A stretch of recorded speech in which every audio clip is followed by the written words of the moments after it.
ওসমান হাদিরা ঘরে ঘরে জন্মায় না, ওসমান হাদিরা জেলায় জেলায় জন্মায় না, প্রতি বছর জন্মায় না, কিন্তু এরা আমাদের যুবকদের জন্য শিক্ষা, আমাদের সবার জন্য শিক্ষা, অনুপ্রেরণা।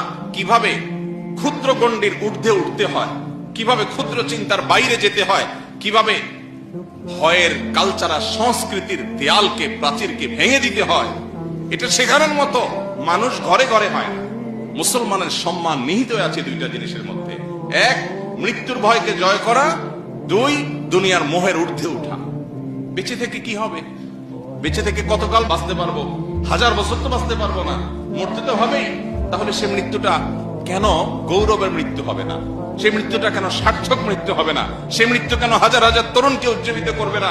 সে মৃত্যু কেন বহু মানুষের বিবেককে খুলে দিবে না? সে মৃত্যু কেন অন্যকে অনুপ্রাণিত করবে না?